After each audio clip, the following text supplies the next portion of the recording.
Oke, assalamualaikum warahmatullahi wabarakatuh. Hari ini saya akan mencoba untuk menjelaskan tentang satu jurnal. Yang pertama adalah yang berjudul Pengaruh Pengumuman Merger dan Akuisisi Terhadap Abnormal Return Saham Perusahaan Akuisitor dan Non-Akuisitor dalam Sektor Industri yang sama di Bursa Efek Jakarta periode tahun 1998 sampai dengan 2001. Jurnal ini ditulis oleh Barbara Gunawan dan ini cukup baik sih untuk menjelaskan tentang apa itu company action, corporate action, dan apa itu abnormal return, dan juga apa hubungannya antara perusahaan yang melakukan akuisisi dan perusahaan yang tidak melakukan akuisisi. Apakah memang terjadi perubahan dari segi returnnya atau tidak? Karena yang kita ketahui bahwasanya ketika melakukan uh, suatu kegiatan corporate action, maka seharusnya itu akan memicu perubahan dari tingkat pengembalian saham yang ada di pasar. Nah, latar belakangnya, Barbara menulis bahwa merger dan akuisisi di Indonesia dimulai dari tahun 70-an, 1970-an. Jadi corporate action ini sebenarnya sudah terjadi sangat lama ya, sudah cukup tua. Namun awalnya itu dinominasi oleh perusahaan pengakuisisi yang telah go public dengan perusahaan target yang belum go public. Jadi yang melakukan akuisisi adalah perusahaan yang sudah berada di pasar modal, sementara perusahaan yang diakuisisi adalah perusahaan yang ada di luar pasar modal. Itu berdasarkan penelitian yang dilakukan oleh Rahmawati pada tahun 2001. Nah, merger merupakan strategi menghadapi perubahan yang signifikan dalam lingkungan bisnis. Kalau kita bicara soal merger dan akuisisi, ini adalah dua hal yang berbeda. Ketika kita bicara soal merger, itu artinya menggabungkan dua perusahaan menjadi perusahaan baru. Artinya ketika A dan bergabung bersama B, itu menjadi perusahaan baru yang C.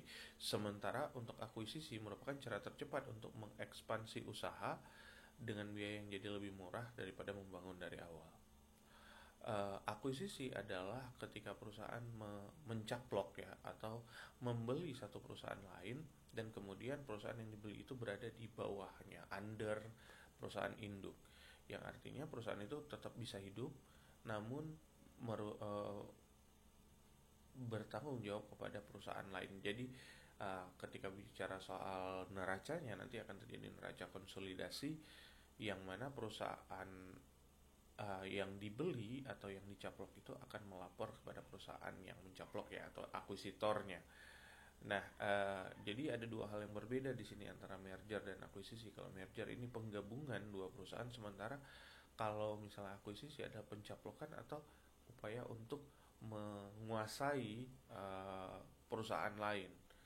Jadi membeli perusahaan. Jadi bisa dibeli secara baik-baik, atau katakanlah dengan melakukan penetrasi, pemaksaan melakukan pembelian saham di pasar dengan ya dalam jumlah yang banyak, sehingga akhirnya pemiliknya itu memiliki saham mayoritas yang akhirnya secara tidak langsung itu bisa mengontrol perusahaan yang dibelinya tersebut.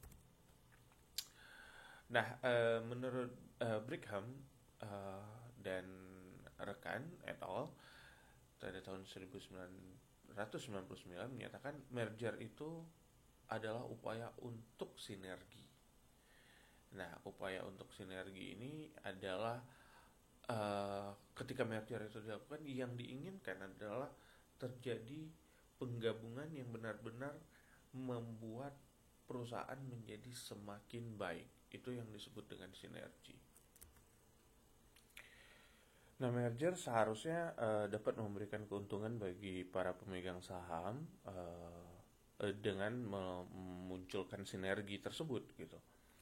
Nah, sinergi ini dapat ditimbulkan melalui, yang pertama adalah operating economies, yang artinya di sini adalah bagaimana pembentukan skala ekonomi dalam perusahaan, skala operasinya menjadi lebih besar, tidak hanya dalam kegiatan transaksi, namun dalam manajemen, pemasaran, produksi, distribusi, dan lain-lain.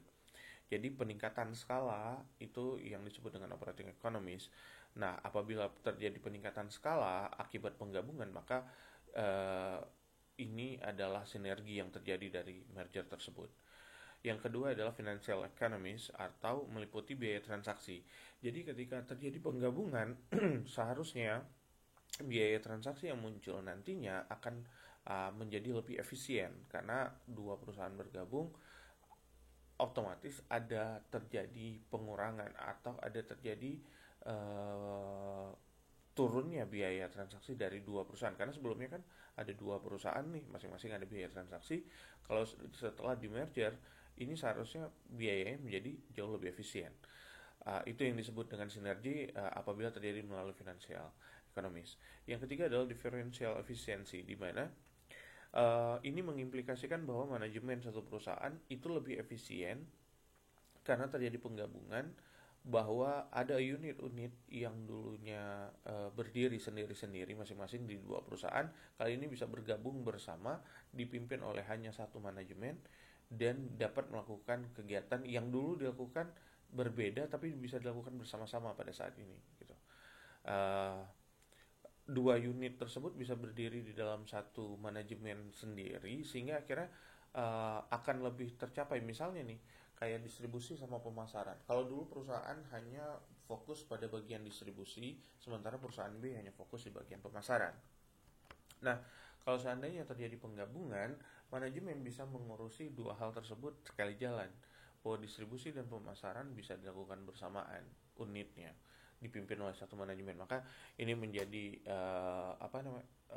strategi distribusi dan strategi pemasaran bisa saling bergabung, namun keduanya itu bisa berjalan juga berbarengan bersama.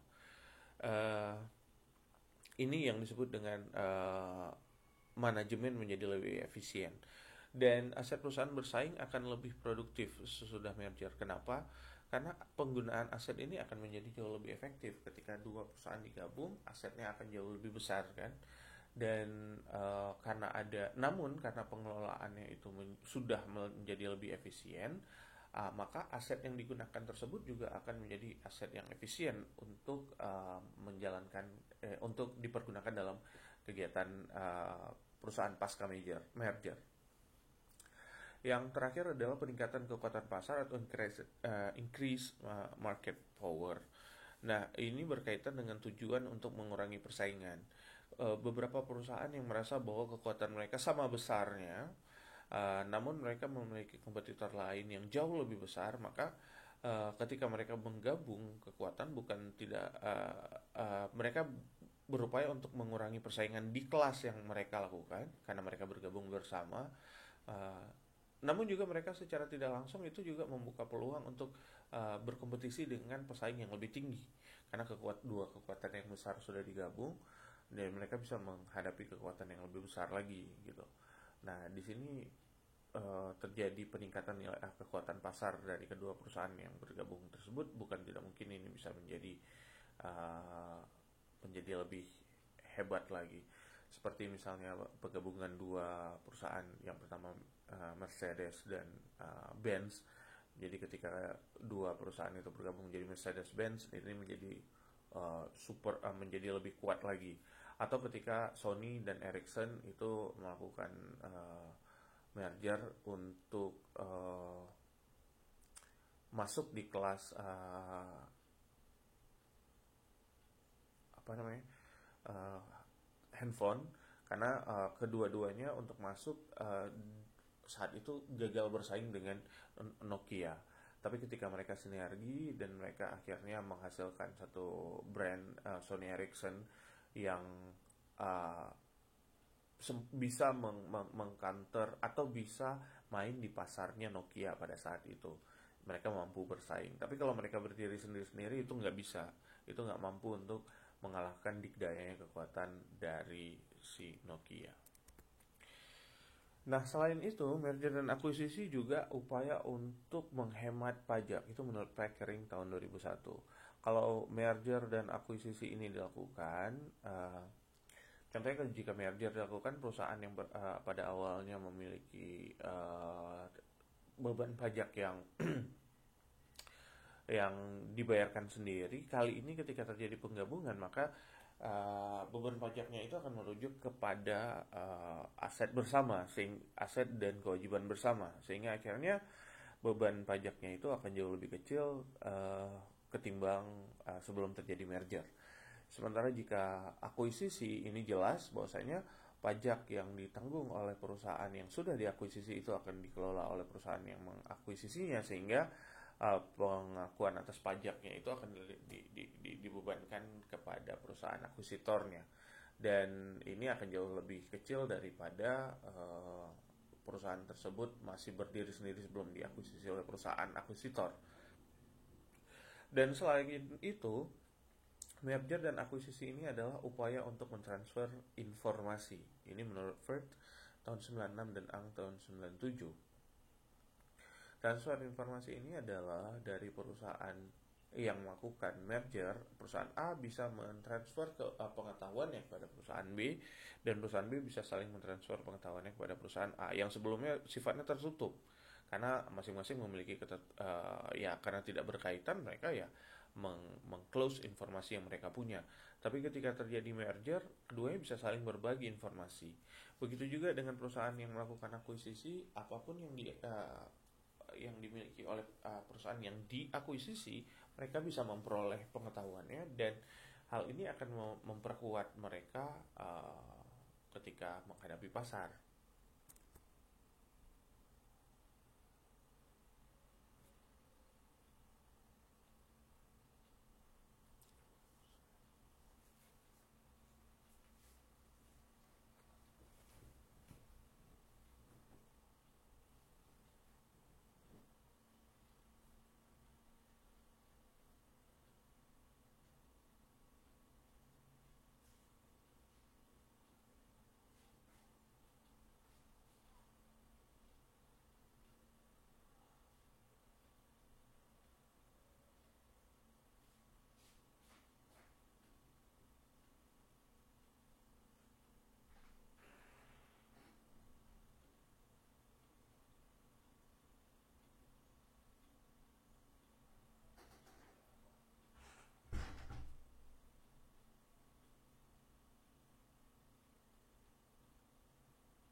Nah, selanjutnya adalah rumusan masalah.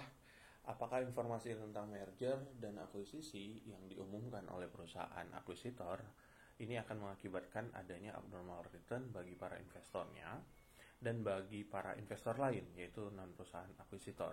Nah, yang harus kita pahami bersama dulu di sini adalah apa itu abnormal return. Saya akan mencoba untuk memberikan gambarannya sedikit. Nah, ketika kita bicara soal abnormal return, itu tidak lepas dari dua hal. Yang pertama adalah ekspektasi ya, atau return harapan. Jadi ketika kita berinvestasi, kita memiliki harapan kita akan mendapatkan berapa. Jadi harapan kita tuh, itu biasanya disebut dengan expected return. Ini biasa dilambangkan dengan seperti ini, ER. Ini adalah expected return. Dan adanya return realisasi atau return realisasi. Jadi ada biasa disebut dengan RI. Nah, dua hal ini yang menjadi acuan untuk mengetahui tentang abnormal return. Nah, apabila abnormal return itu dilambangkan dengan AR. Nah, AR itu merupakan selisih dari expected return terhadap return aktual. Nah, apabila expected return itu lebih tinggi daripada return aktual, ya kan, maka abnormal return-nya akan menghasilkan abnormal return yang negatif. Karena apa? Misalnya expected return-nya ini adalah 20%, sementara return yang terjadi adalah 15%. Saya kebalik, maaf. Selisih antara return aktual dengan return ekspektasi.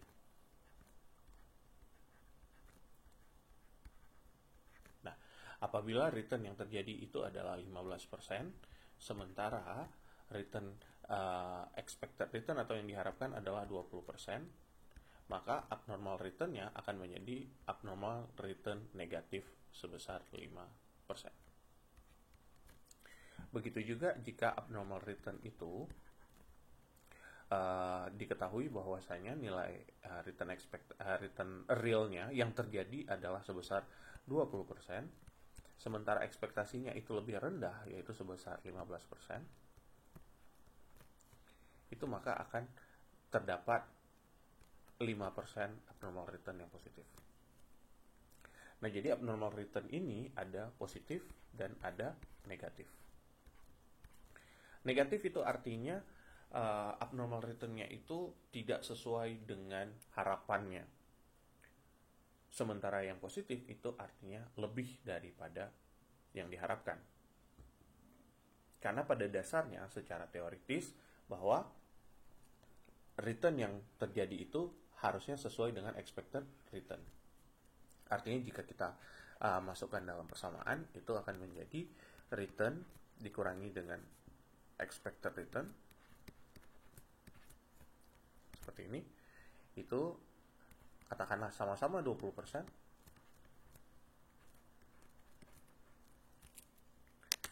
ya sama-sama 20%, ini hasilnya akan sama dengan 0. Nah, kalau abnormal return sama dengan 0 berarti tidak terjadi return yang abnormal.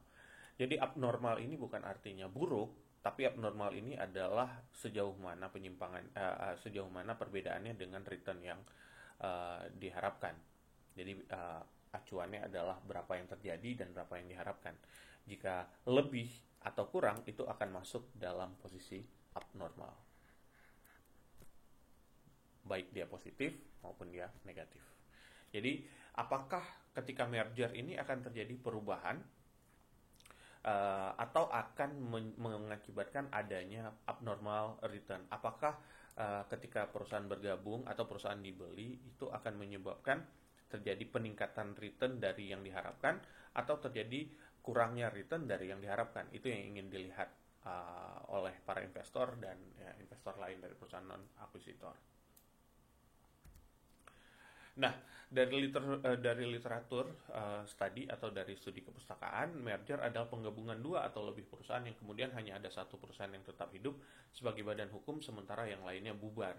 Jadi menggabungkan itu kemudian menjadi satu perusahaan baru yang sebenarnya bukan jadi perusahaan baru ya, jadi perusahaan yang salah satu dari yang digabungkan, sementara yang lain itu dibubarkan. Itu menurut Bims dan Moin di tahun 2000 dan 2003.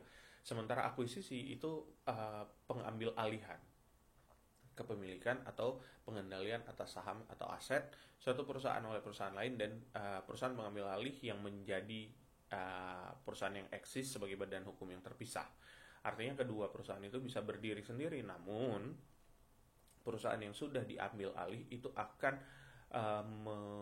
akan berada di bawah perusahaan yang melakukan pengambil alihan. Itu juga menurut Bims dan Moin di tahun 2000 dan 2003. Jadi ini dua hal yang berbeda ya. Kalau merger itu penggabungan dan akhirnya jadi perusahaan baru, sementara akuisisi itu adalah pengambil alihan, perusahaan yang diambil alih menjadi perusahaan anak, dan perusahaan yang melakukan pengambil alihan itu menjadi perusahaan induk.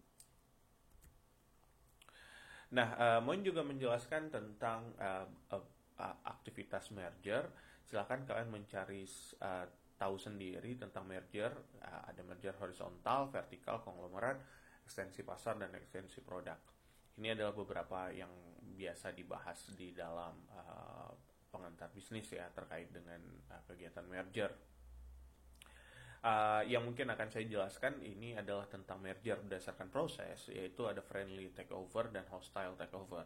Friendly takeover ini adalah merger yang dilakukan atas kesepakatan kedua perusahaan. Artinya perusahaan A dan perusahaan B bersepakat mereka akan melakukan melakukan merger, dan kemudian perusahaan tersebut akan saling bernegosiasi untuk bisa menghasilkan kesepakatan yang menguntungkan kedua belah pihak untuk akhirnya membentuk perusahaan mana yang akan hidup dan perusahaan mana yang akan dibubarkan. Sementara kalau hostile takeover, ini adalah perusahaan yang diambil secara paksa melalui berbagai macam kondisi. Sebagai contoh adalah ketika perusahaan A menghadapi permasalahan likuiditas, sementara perusahaan B mempunyai kekuatan likuiditas dan juga tidak memiliki permasalahan keuangan, sementara perusahaan A itu memiliki permasalahan keuangan. Mereka bisa memberikan, perusahaan B ini bisa memberikan semacam proposal untuk penggabungan, namun dengan pemaksaan agar perusahaan A tetap bisa lanjut dan bebas dan lepas dari permasalahan likuiditasnya. Nah, terkadang manajer menolak ini karena mereka merasa bahwasanya mereka masih mampu untuk bisa menyelamatkan perusahaan dari permasalahan likuiditas tersebut. Namun, apabila mayoritas pemilik saham itu tetap berminat untuk dilakukan merger, maka para manajer ini tidak bisa berbuat apapun terkait dengan hostile takeover ini. Jadi manajer tidak memiliki kekuatan yang besar untuk bisa mencegah terjadinya hostile takeover.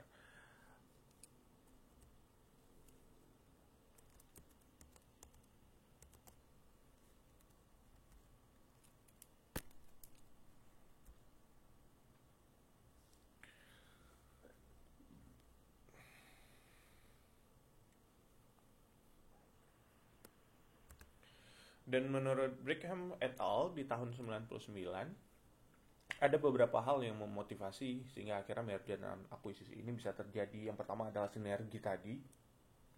Yang kedua adalah pertimbangan pajak. Ya, karena ada penghematan pajak ya.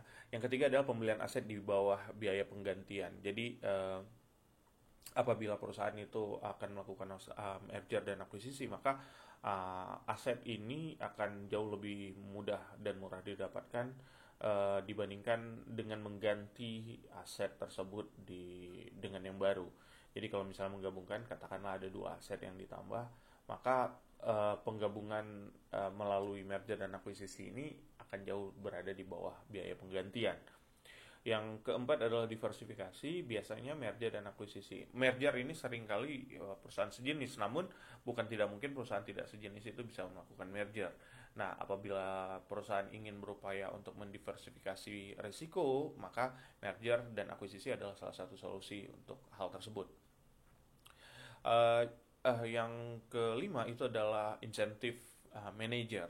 Insentif manager itu maksudnya seperti apa? Manajer akan cenderung memiliki keinginan untuk mempengaruhi para pemegang saham untuk melakukan merger dan akuisisi apabila posisinya ini aman dan posisinya ini akan cenderung lebih baik apabila perusahaan melakukan merger dan akuisisi, baik itu dari segi kepemimpinannya dan juga dari segi gaji ataupun kompensasi yang didapatkan oleh para manajer, sehingga akhirnya dorongan untuk melakukan merger dan akuisisi itu bisa muncul dari para manajer untuk bisa mendapatkan insentif pribadi bagi mereka. Dan yang terakhir adalah break up value atau biasa disebut dengan nilai pemecahan.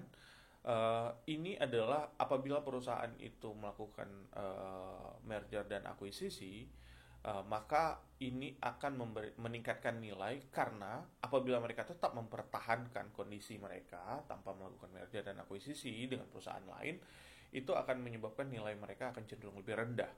Jadi ketika mereka menggabungkan dengan perusahaan, nilai perusahaan akan jauh lebih besar.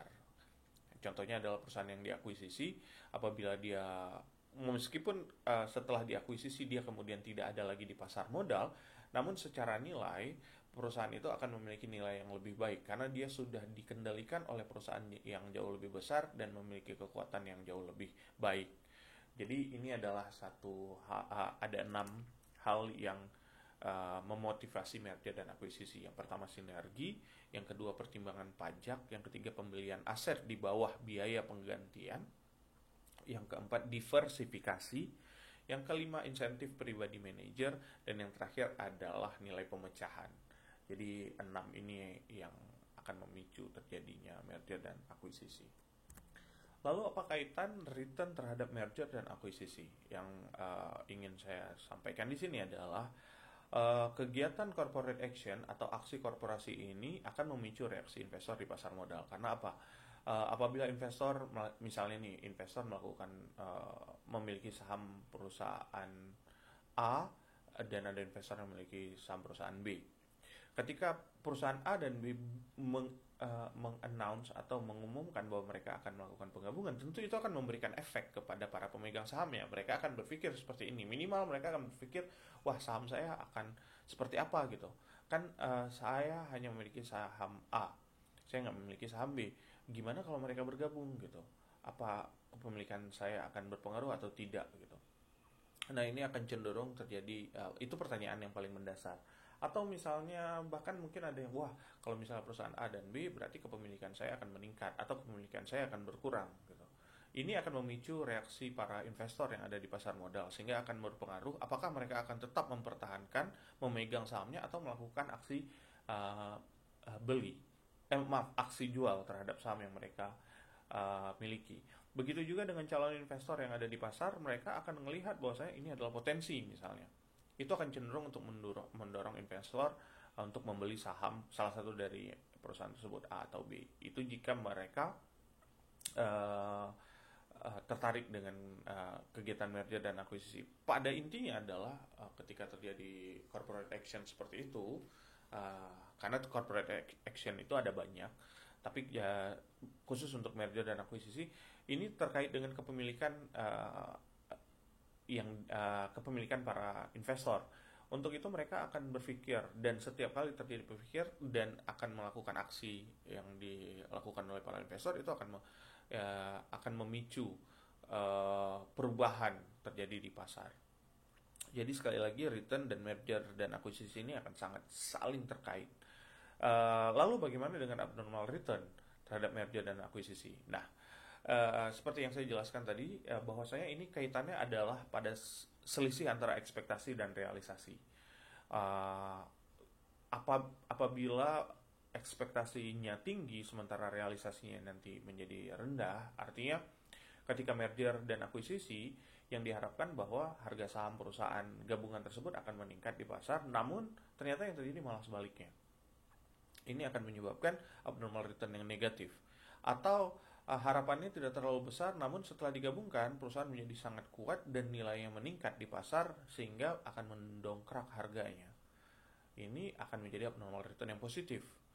Nah, untuk itu maka kita harus melihat bagaimana ini bisa diukur, dan pengukuran ini salah satunya dengan mean adjusted model atau market model.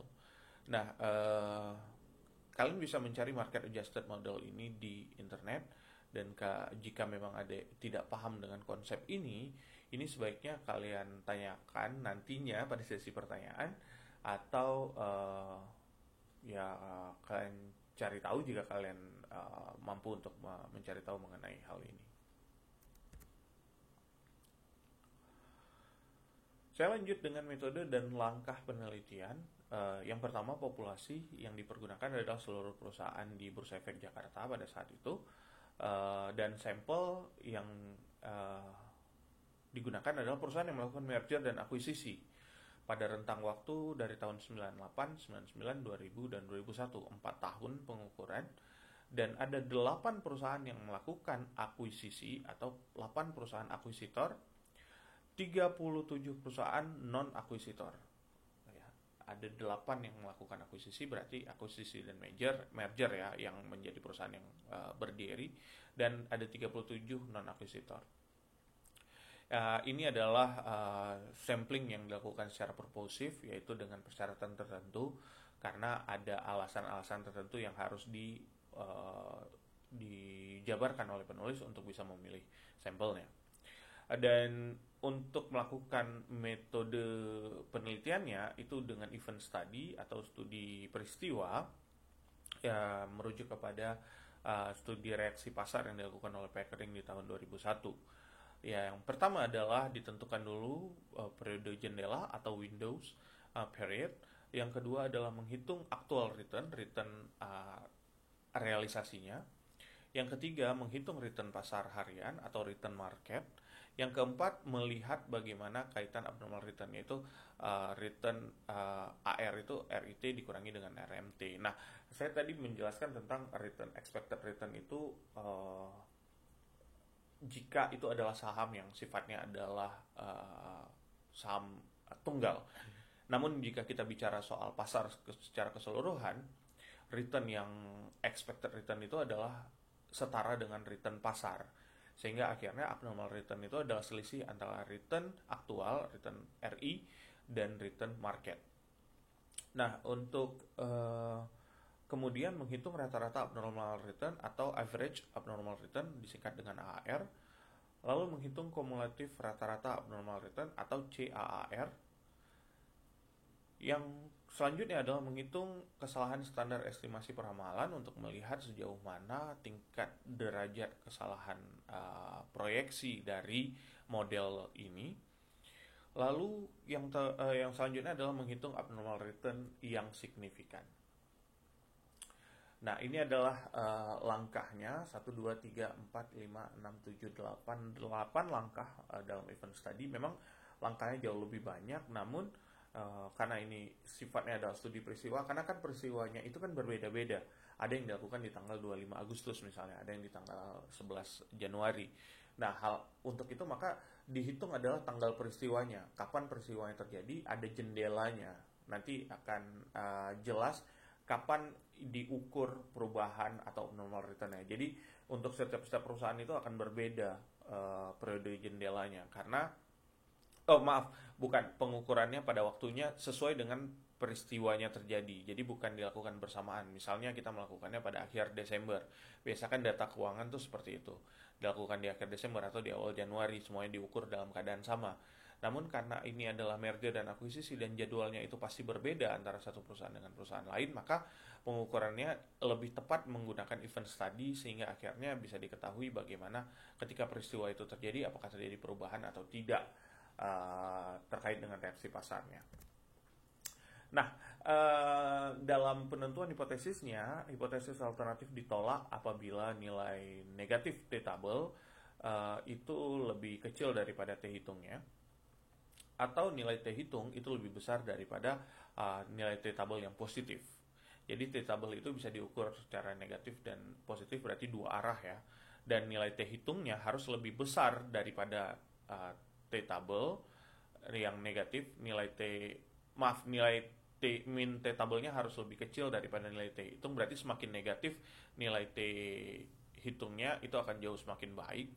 Dan apabila dia T hitungnya itu positif, maka dia harus lebih besar daripada nilai T tabel yang positif. Itu ditolak dan diterima apabila nilai T hitung itu lebih kecil daripada nilai T tabel yang negatif, dan T hitung lebih besar daripada nilai T tabel yang positif. Perhatikan nih tandanya ya, ini agak sedikit membingungkan.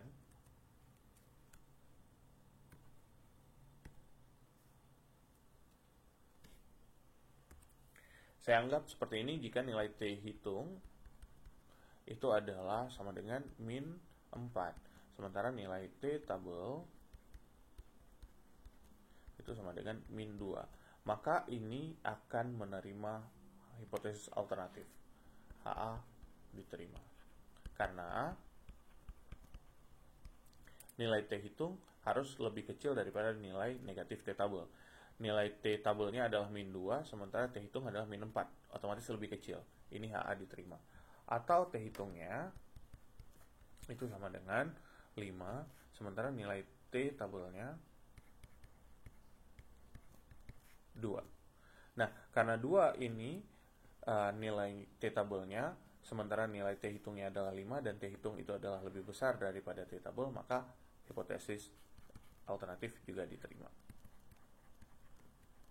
Sebaliknya, jika nilai T hitungnya ini lebih kecil daripada lebih besar daripada nilai negatif T tabel, artinya misalnya min 1 dengan min 2, maka HA-nya akan ditolak.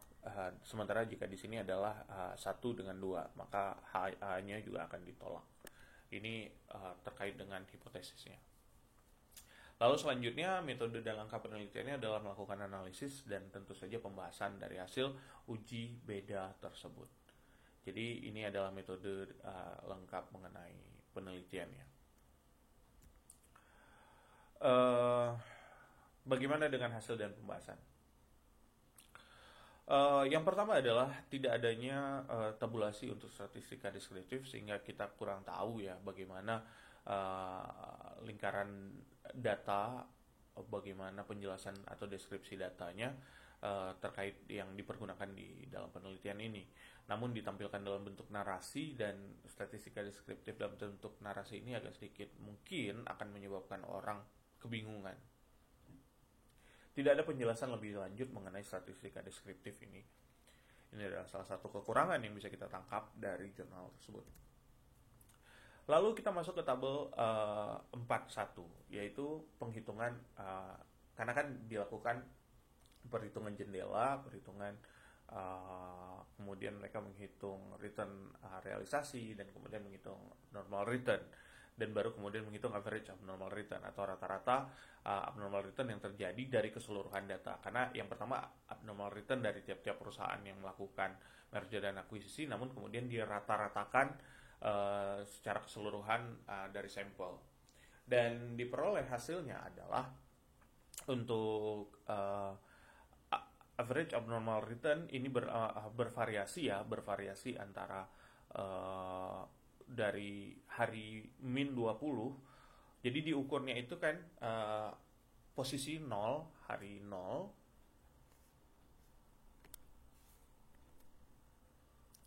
Jadi ketika 0, ini adalah hari di mana perusahaan tersebut melakukan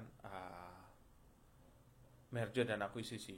Dan yang diukur adalah 20 hari sebelum terjadi merger dan akuisisi, dan 20 hari setelah terjadi akuisisi. Apakah terjadi perubahan return?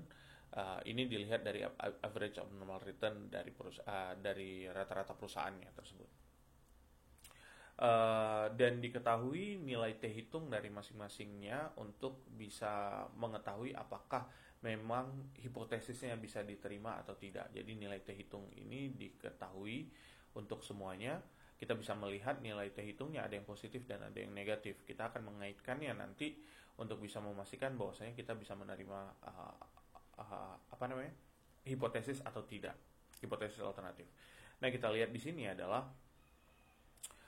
pada 5% itu nilai T hitungnya nilai T tabelnya adalah 1,684, dan dari semua data ini hanya data pada 1 hari setelah terjadinya merger dan akuisisi atau hari H+1, hanya data tersebut yang terbukti signifikan, yaitu nilai T hitungnya 2,0771. Kita bisa lihat bahwasanya untuk nilai yang negatif tidak ada yang menyentuh negatif 1. Artinya tidak bisa lebih kecil daripada negatif 1,684. Jadi kan ini kan ada dua ya, ada dua pilihan. Berarti ada yang positif dan ada yang negatifnya. Negatifnya adalah 1,684. Nah, karena ini dua arah, tidak ada satupun nilai yang ada di T hitung ini yang memiliki nilai lebih rendah daripada negatif 1,684, sehingga tidak terbukti bisa menerima hipotesis alternatif. Artinya hipotesis alternatifnya ditolak, jadi hipotesis nolnya yang diterima bahwa tidak terjadi abnormal return setelah merger dan akuisisi, sebelum dan sesudah merger dan akuisisi. Sementara di sini hanya satu yang memiliki nilai yang lebih besar daripada 1,684. Jadi di sini dijelaskan 2,0771 itu lebih besar daripada 1,684, yang menunjukkan bahwasanya pada hari pertama terjadi perbedaan abnormal return akibat adanya informasi merger dan akuisisi. Dan arahnya ini adalah positif. Berarti terjadi peningkatan abnormal return. Berarti lebih tinggi return marketnya daripada return realisasinya. Sementara untuk hari kedua justru terjadi perubahan yang berbeda karena negatifnya 1,54 dan ini lebih kecil. Artinya pada hari kedua justru terjadi perubahan yang berbeda arahnya. Yang berbeda arahnya ini artinya lebih kecil daripada yang diharapkan. Lebih kecil daripada yang diharapkan ini menunjukkan bahwasanya terjadi abnormal return yang negatif.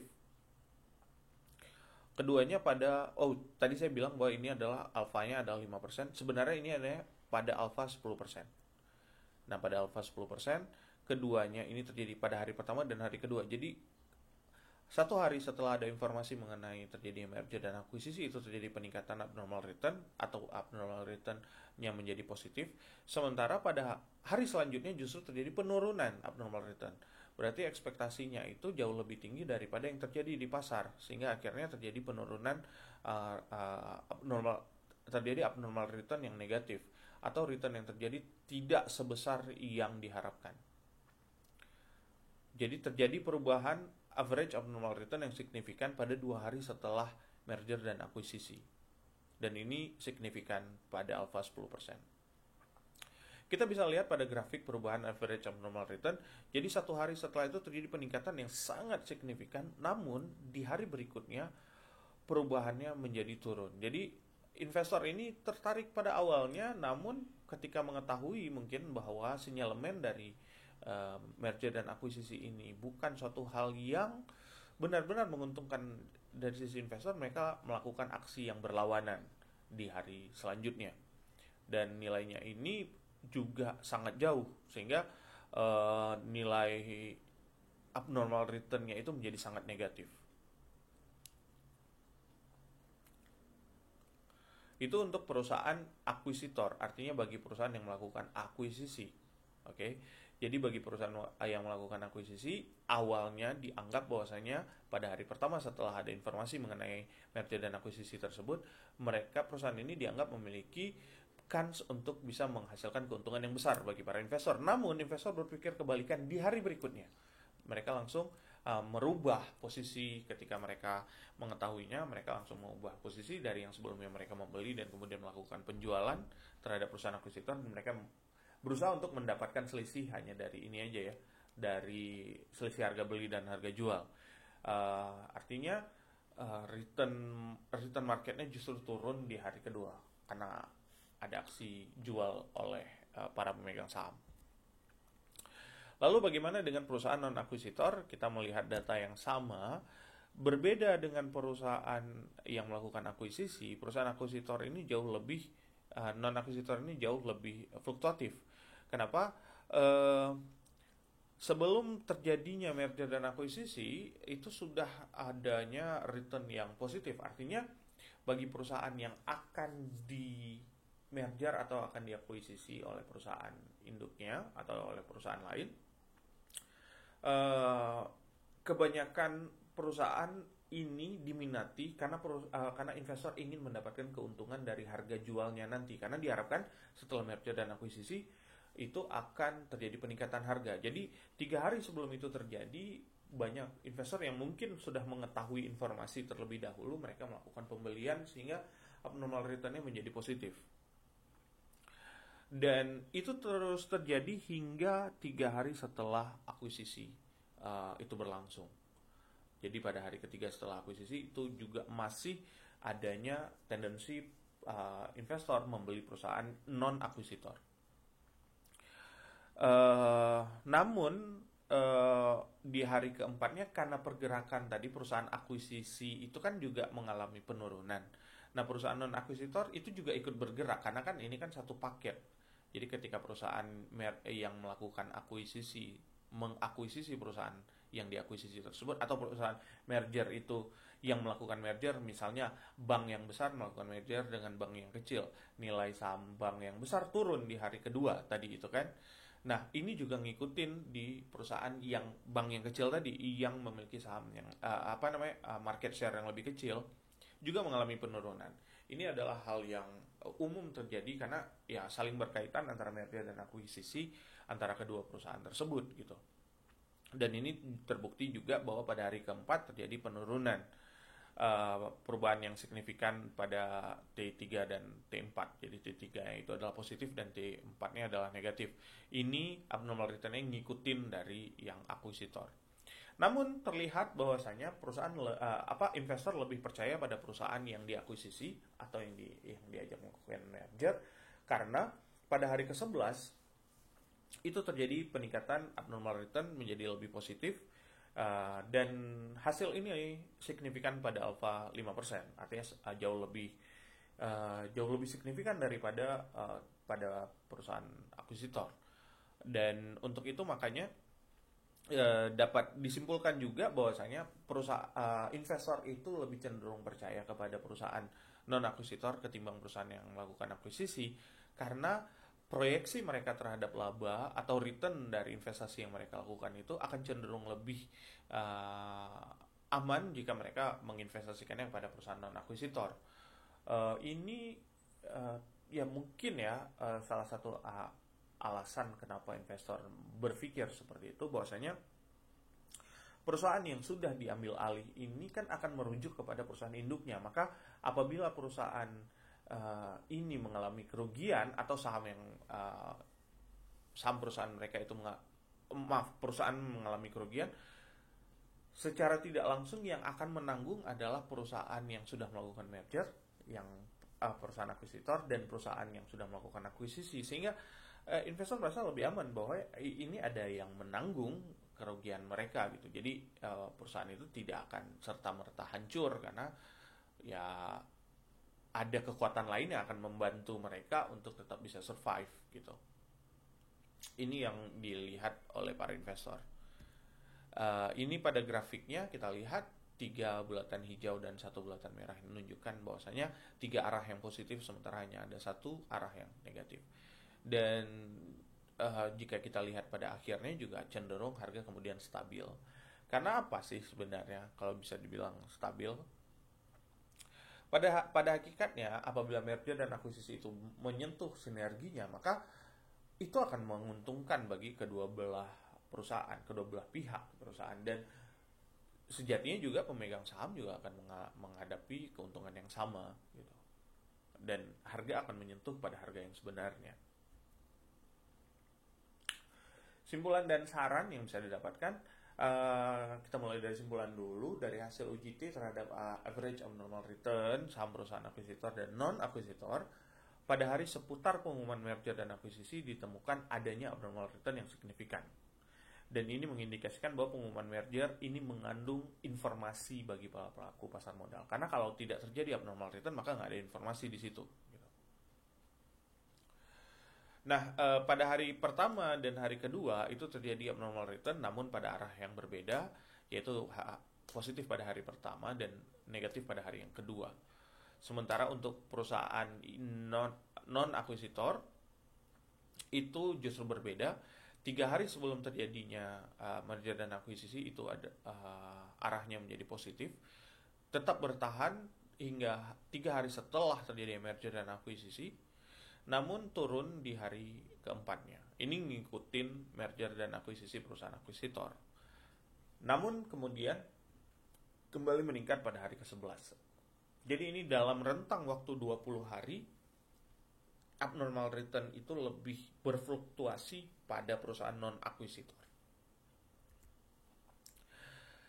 Ada beberapa kritik yang mungkin bisa kita alamatkan. Tadi saya sudah menyampaikan salah satunya, yaitu bicara tentang statistika deskriptifnya yang kurang menjabarkan bagaimana data yang dipergunakan. Bagaimana kritik lainnya, itu tugas kalian untuk bisa mengetahui apa yang pantas untuk dikritik dari jurnal yang ditulis oleh Barbara ini. Dan mungkin itu adalah tugas yang harus kalian lakukan. Saya mengingatkan kembali, setiap jurnal itu kalian harus membuat kritiknya, karena pada akhirnya nanti resume terhadap jurnal itu yang saya akan minta. Baik itu dalam bentuk tugas maupun dalam bentuk catatan, nanti kalian tetap harus melakukan kritik terhadap jurnal tersebut, supaya kalian bisa berpikir lebih kritis terhadap jurnal yang diterbitkan atau artikel ilmiah yang diterbitkan oleh para akademisi. Karena ada beberapa hal yang mungkin nanti bisa kita temukan dan bisa kita lengkapi jika kita ingin melanjutkan penelitian tersebut, atau kita bisa memberikan rekomendasi kepada orang lain untuk melakukan perbaikan terkait dengan kelemahan-kelemahan yang mungkin diterima oleh yang ada di satu jurnal. Maka silakan kalian melakukan kritik, silakan kalian temukan apa yang mungkin bisa dikritik dari jurnal tersebut. Demikian saja pemaparan saya mengenai jurnal hari ini. Saya harap ini bisa membantu kalian untuk memahami makna dari artikel ilmiah yang saya sampaikan ini, dan ini bisa memberikan tambahan baru kepada kalian terkait merger, akuisisi, dan abnormal return. Jadi mungkin nanti kalian juga bisa melakukan penelitian-penelitian yang seperti ini, atau nanti judul skripsi kalian bisa kalian arahkan ke sini. Karena apa?